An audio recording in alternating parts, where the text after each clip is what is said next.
Buenas, buenas. Ahora vamos a iniciar a continuar con nuestra colección de National Geographic. Ahora vamos a ver a Gauss, que es la teoría de números, si los números pudieran hablar.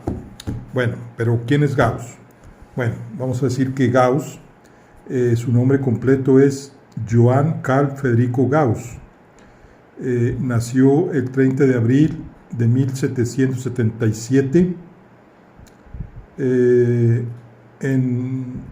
lo que es Braunschweig, y fallece el 23 de febrero de 1855 en Gotinga. Bueno, este Gauss, mejor conocido también como el príncipe de las matemáticas.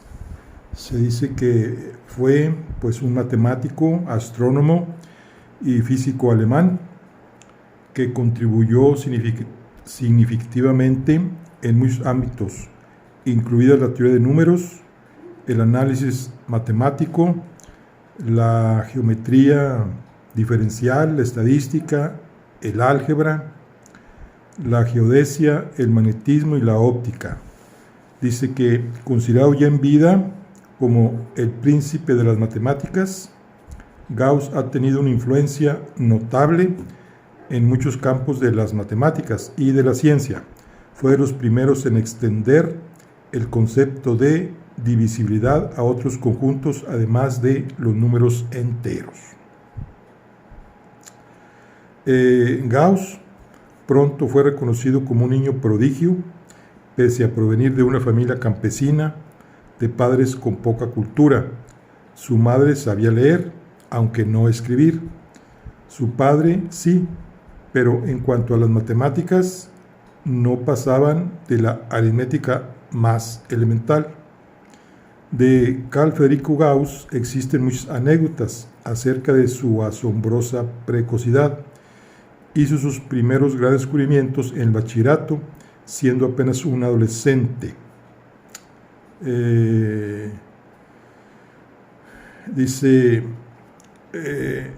que su infancia y juventud nace en el ducado de Brunswick, en Alemania, en el seno de una familia humilde. Dice, su madre, Dorothea Gauss, de soltera, Vence, era lista, de temperamento alegre y carácter firme. Había trabajado de criada antes de convertirse en la segunda esposa de Gerhard Dietrich Gauss. Su hijo estuvo muy ligado a ella durante toda la vida. El padre pasó por muchas profesiones, entre ellas jardinero, carnicero, albañil, asistente de comerciante y cajero de una pequeña casa de seguros. Hay anécdotas según las cuales Carl Friedrich a los 3 años ya corregía las cuentas a su padre. Desde muy pequeño, sin que nadie lo ayudara, a una temprana edad asimiló muy rápido la aritmética elemental. Él mismo dijo más tarde que aprendió a calcular antes que a hablar. En 1784, a los 7 años de edad, ingresó a una de las escuelas de primeras letras de Brunswick, donde daba clases un maestro rural llamado Büttner, quien corrigió rápidamente su lectura. Le enseñó la gramática y la ortografía del alto alemán estándar, ya que la lengua nativa de Gauss era el bajo alemán, así como caligrafía. Además de perfeccionar su talento matemático, lo animó a continuar el bachillerato, como consta en la carta que escribió para que lo admitieran en el gimnasio. Sin embargo, sus métodos severos y una estricta disciplina intimidaban a un muchacho sensible.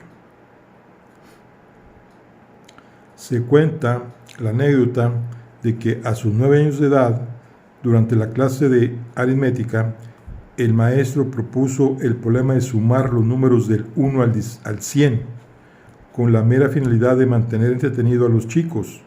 Gauss halló la respuesta correcta al cabo de poquísimo tiempo. Cuando terminó la hora, se comprobaron las soluciones y se vio que la de Gauss era correcta, mientras que no lo eran muchas de las de sus compañeros. Él, en vez de sumar directamente, había observado que, tomando los números por pares, el primero y el último, luego el segundo y el penúltimo, y así sucesivamente, se obtiene 100 más 1 igual 99 más 2, igual 98 más 3, igual a 101 más, es decir, lo que se le pedía era equivalente a multiplicar 101 por 50. El pequeño Gauss había descubierto la fórmula de la suma de los términos de una progresión aritmética. Se dice que a los 14 años fue presentado ante el duque de Brunswick, quien decidió ayudarle económicamente, lo que le permitió continuar sus estudios en el Colegio Carolum, una escuela de élite. Ahí sorprendió a todos con su facilidad para las lenguas. Llegó a dominar el griego y el latín, y en muy poco tiempo. Estuvo 3 años en el colegio y al salir no tenía claro si quería dedicarse a las matemáticas o a la filología. En esa época ya había descubierto su ley de los mínimos cuadrados, lo que indica el temprano interés de Gauss por la teoría de errores de observación y de distribución. Bueno, pues este es lo que es Gauss, ¿verdad? Conocido como el príncipe de las matemáticas. Decimos, él básicamente estuvo en el periodo de, nació en 1777 y falleció en 1855, o sea, en esa época estuvo él. Entonces, vamos a ver aquí en nuestro libro, ¿verdad? Vamos a ver qué nos dice, qué nos trae de esta información que viene aquí en nuestro libro. Vamos a ver aquí en la contraportada, a ver qué nos dice aquí en la contraportada. Dice lo siguiente: Carl Federico Gauss mereció en vida el apelativo del príncipe de las matemáticas, y en los 2 siglos que han transcurrido desde su muerte, nadie le ha discutido este lugar de privilegio. Su figura guarda interesantes paralelismos con la de otro genial contemporáneo y compatriota, W.A. Mozart. Ambos fueron niños prodigios, cuyas carreras patrocinaron gobernantes ansiosos por vincular sus respectivas cortes a las mayores promesas de las artes y las ciencias. A diferencia del compositor, Gauss tuvo la fortuna de gozar de una vida larga y tranquila, lo que redundó en aportaciones fundamentales en geometría, estadística, astronomía o física. De entre todas ellas destacan las relativas a la teoría de números, es decir, lo que versa sobre las propiedades de los números, un campo científico que Gauss labró con mimo y del cual recogió algunos de los frutos más exuberantes del pensamiento humano. Esto es lo que nos dice la contraportada.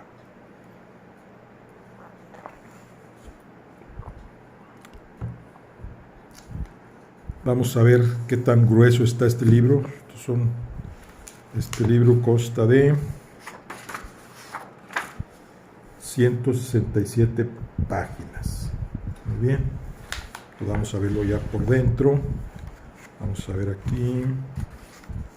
Aquí está la teoría de números de Gauss y los números pudieron hablar. Jaime Garza, noviembre 2016, National Geographic.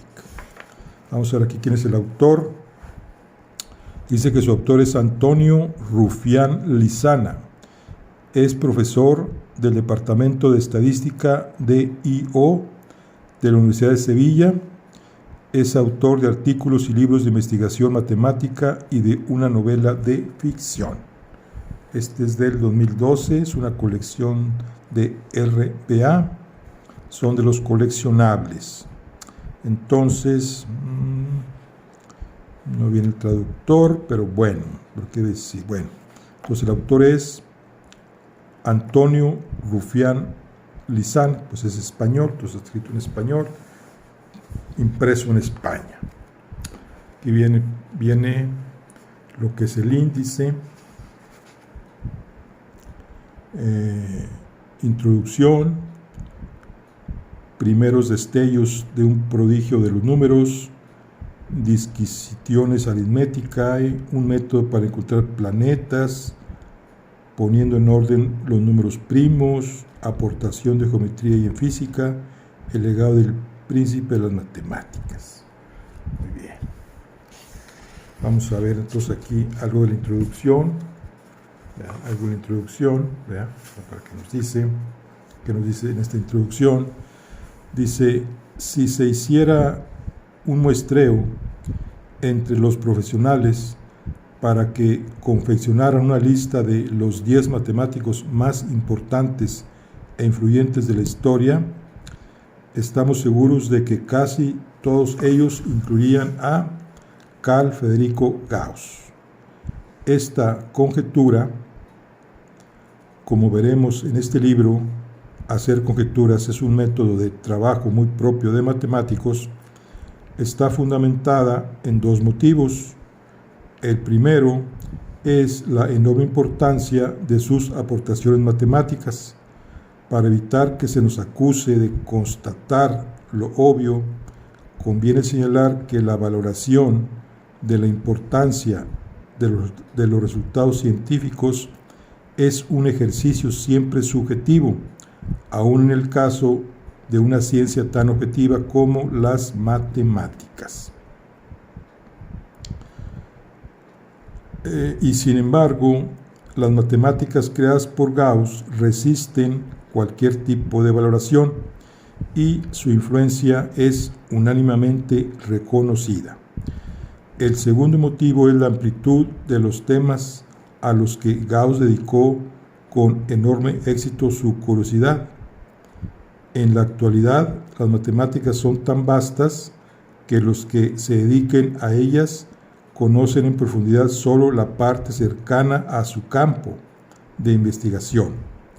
La genialidad de Gauss, sin embargo, le permitió avanzar en casi todas las ramas de las matemáticas.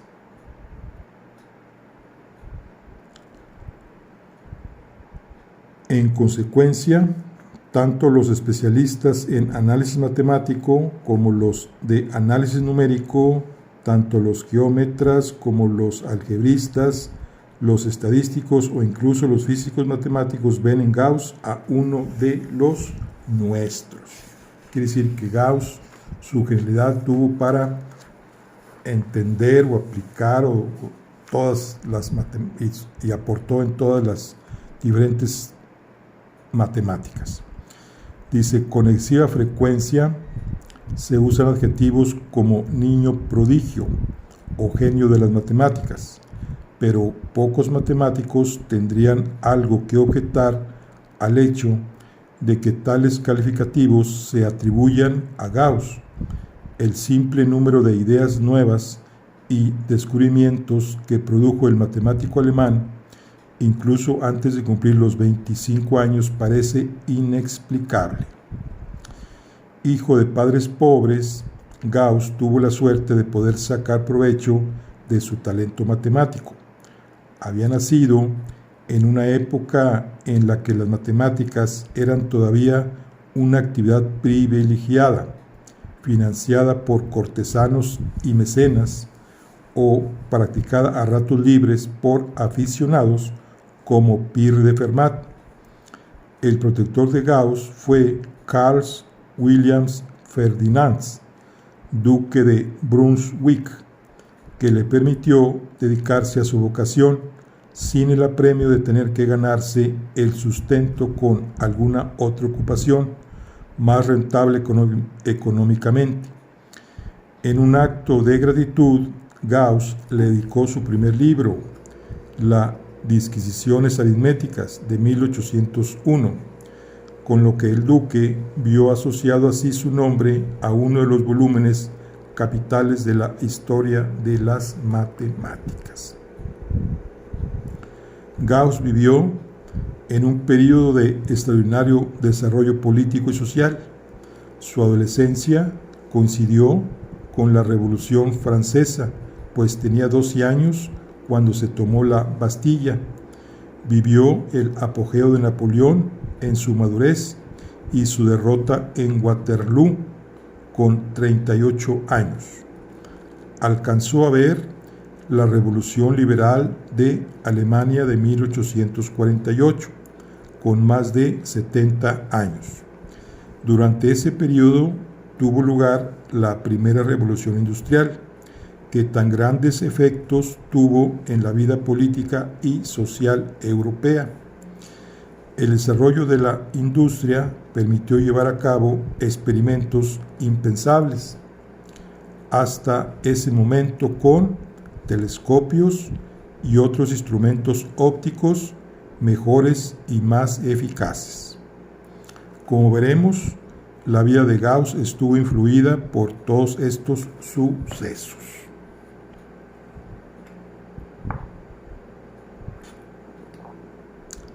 Por fortuna, su colección de trabajos ha permanecido bastante completa.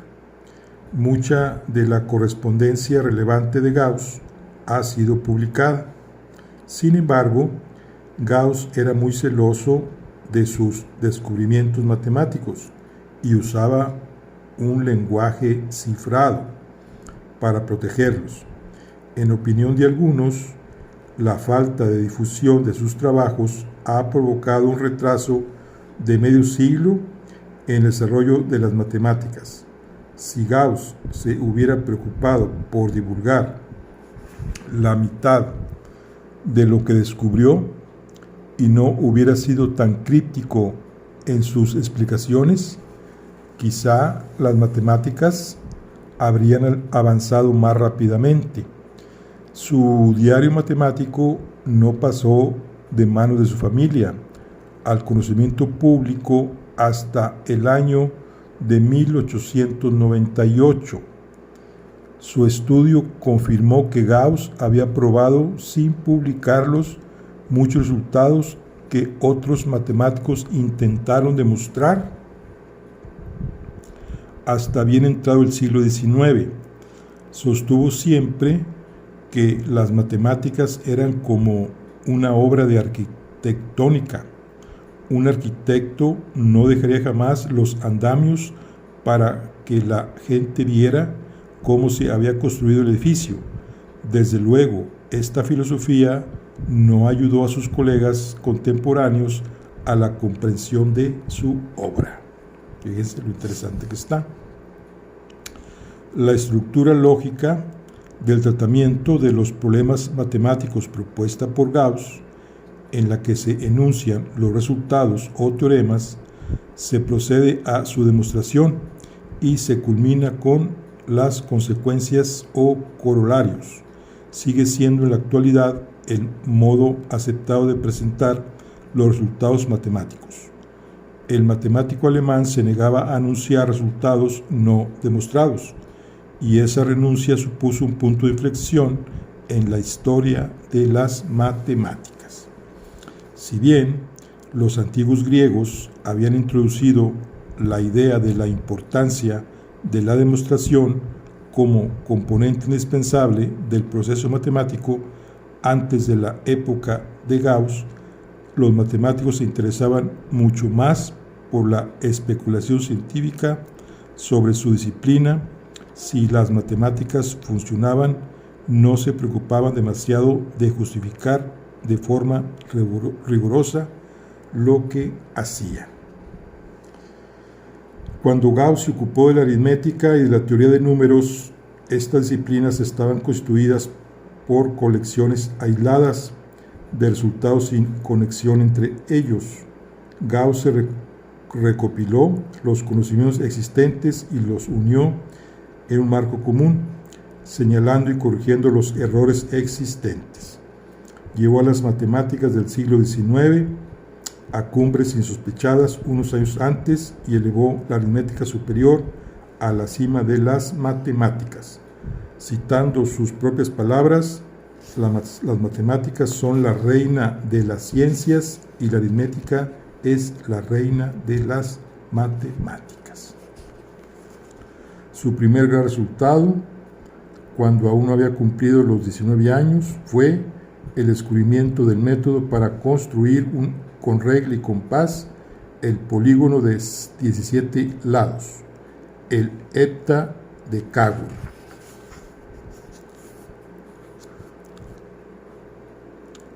Y siguió con la construcción de los polígonos regulares. Dice, pero sin duda, el resultado que le dio la fama entre sus contemporáneos fue el cálculo de la órbita de Ceres, un planeta enano descubierto en 1801 por Giuseppe Piazzi desde un observatorio de Palermo.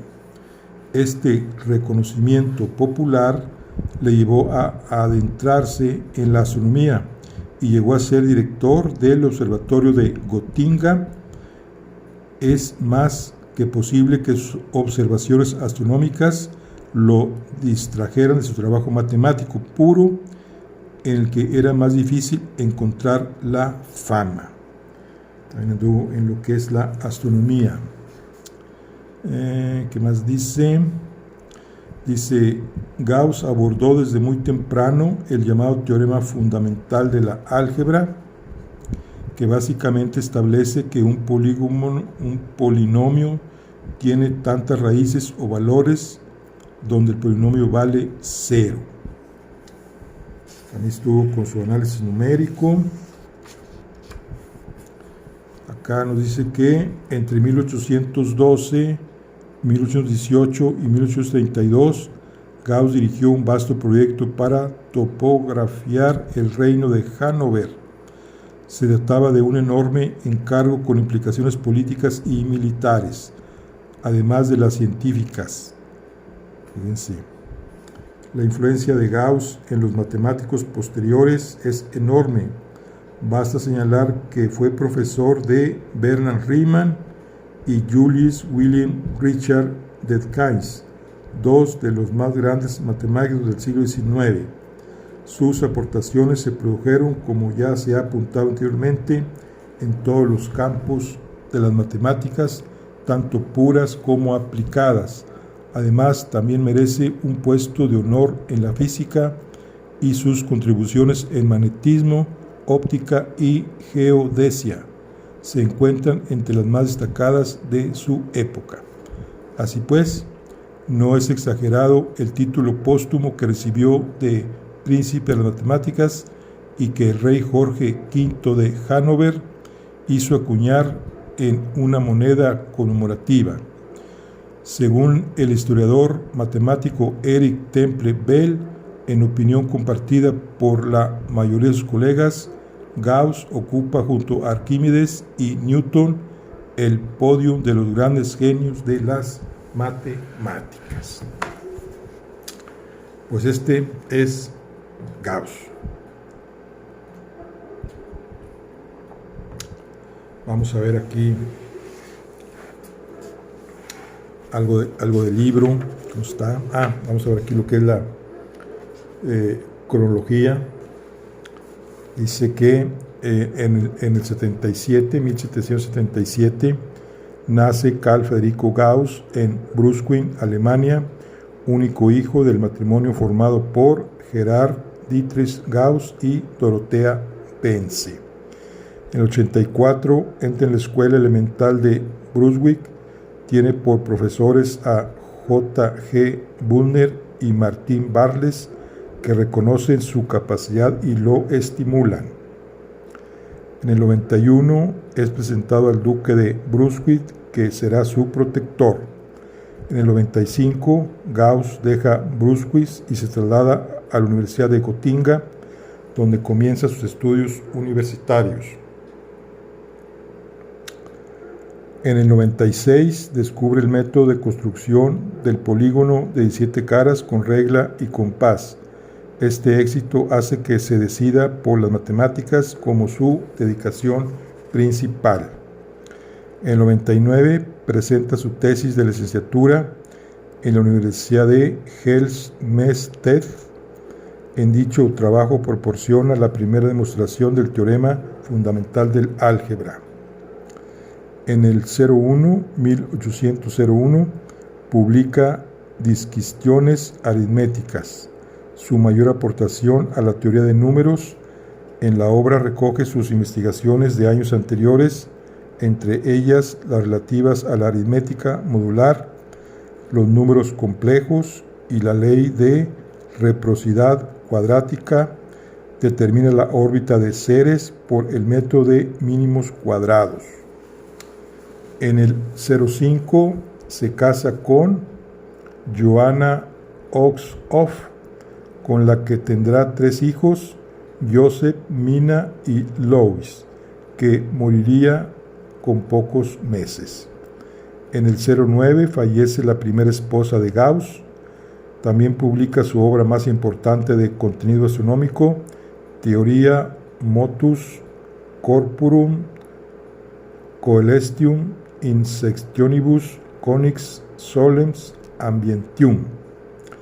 En el 10, Gauss contrae matrimonio por segunda vez con Mina Waldeck, con la que tendrá 3 hijos, Eugen, Wilhelm y Therese. Su matrimonio dura hasta 1831, cuando Gauss vuelve a enviudar. En el 18, el gobierno de Hannover encarga a Gauss la triangulación y medición del reino, lo que le llevó varios años de dedicación a la geodesia. En el 27 publica Disquisiciones generales, circa superficies curvas, su obra fundamental en geometría diferencial, la cual incluye el teorema Egre-Guillaume. En el 31, Weber se instala en Gotinga, iniciando una fructífera relación con Gauss en física. En el 49, Gauss presenta una nueva demostración del teorema fundamental del álgebra con motivo del 50 aniversario de su tesis de licenciatura.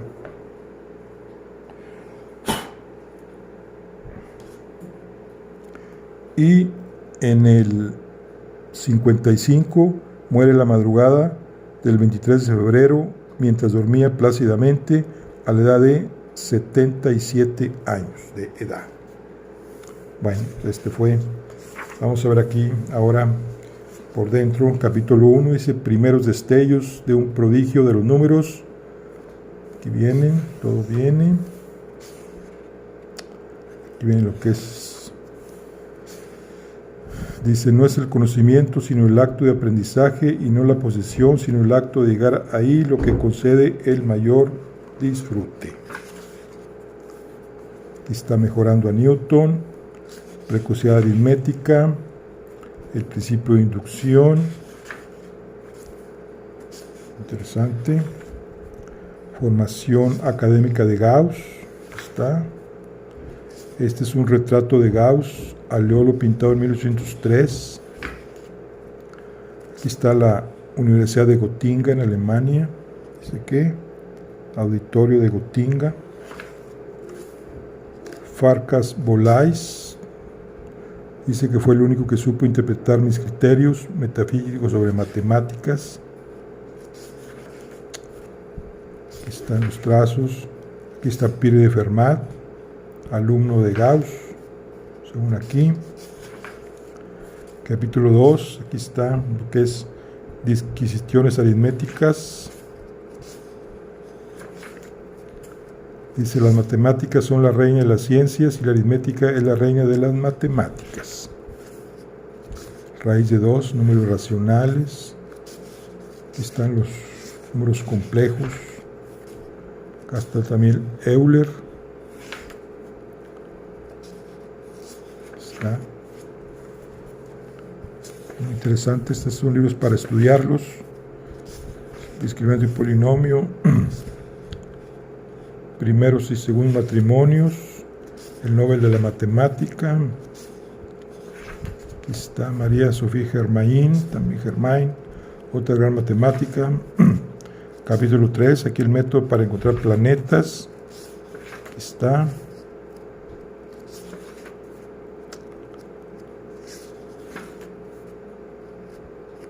Sigue. El método de mínimos cuadrados.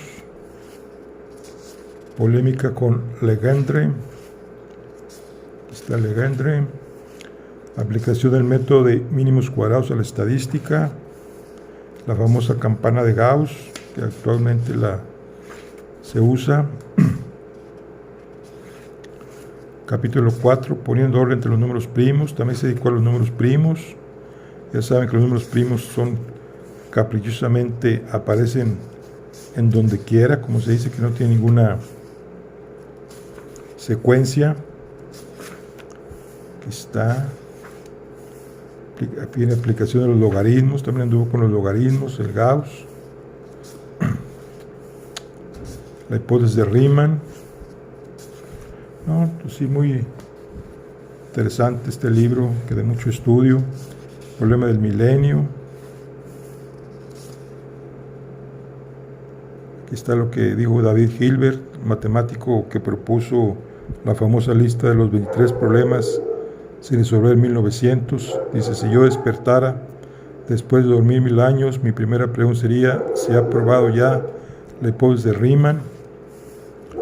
Aportaciones en geometría y en física.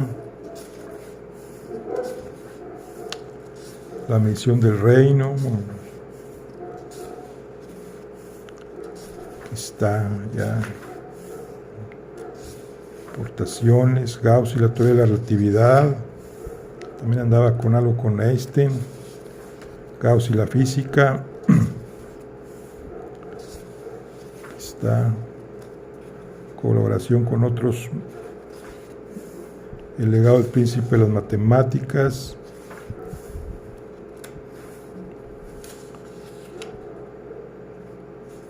Aquí está. Cantor.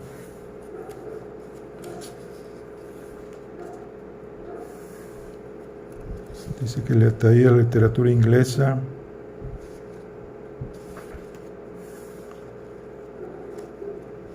Está ya, sí.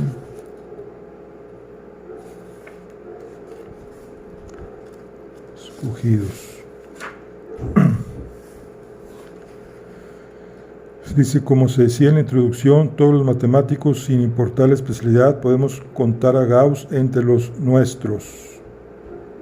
Suyos son resultados fundamentales en prácticamente todas las disciplinas.